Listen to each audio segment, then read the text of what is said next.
বর্তমানে তথ্য প্রযুক্তি কেড়ে নিচ্ছে বই পড়ার সময়।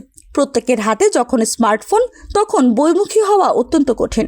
আর এই কঠিন কাজে গুটি কয়েক তরুণের চেষ্টায় গড়ে উঠেছে পাঠাগার। নেত্রকোনা জেলা শহর থেকে 10 কিলোমিটার দূরে দক্ষিণ বিশিউড়া ইউনিয়নে মফস্বল এলাকায় গড়ে ওঠা এই পাঠাগার প্রায় এক যুগ আগে পলাশাটি গ্রামের গুটি কয়েক তরুণদের নিয়ে পথ চলা। হাঁটি হাঁটি পা পা করে গড়ে ওঠা পাঠাগারে রয়েছে কয়েক শতাধিক বই। যখন আমি নবম দশম শ্রেণীতে পড়তাম তখন তো গ্রামে থাকতাম, তখন আমি নিয়মিত এসে এখানে পড়াশোনা করতাম আর কি পাঠাগারে। পত্রিকা পড়ি আমি। অত্যন্ত খুশি এই জায়গা আসিয়া। যারা এই প্রতিষ্ঠানটা করেছে তারা সবাই আমি ধন্যবাদ। এই পাঠাগারটি দিয়ে অনেক অনেক উপকৃত হয়েছে।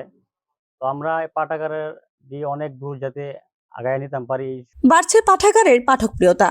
এই তরুণদের হাত ধরে গড়ে ওঠা পাঠাগার বদলে দিয়েছে অনেকেরই জীবন।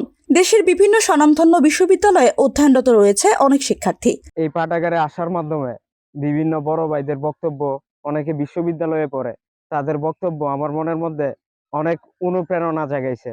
তারপর থেকে আমি বই পড়া শুরু করি। পাঠাগারের উদ্যোগে প্রতি বছর আয়োজন করা হয় বিভিন্ন প্রতিযোগিতামূলক ও সাংস্কৃতিক অনুষ্ঠান। পাঠাগারের আয়োজকদের ভিন্ন ধারার অভিমত। তো আমরা চিন্তা করলাম কিভাবে আমরা এই যুব সমাজকে একটা শৃঙ্খলার মধ্যে নিয়ে আসতে পারি। তখনই আমাদের এই পাঠাগার করার চিন্তা আমাদের মাথায় আসে।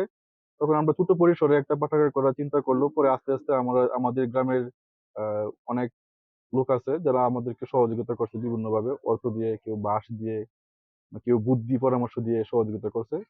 পরে আমরা প্রথমে একটা চালাঘর হিসেবে আমরা পাঠাগার স্থাপন করার উদ্যোগ নিল। পরে এটা এই চারচালা হিসেবে হয়।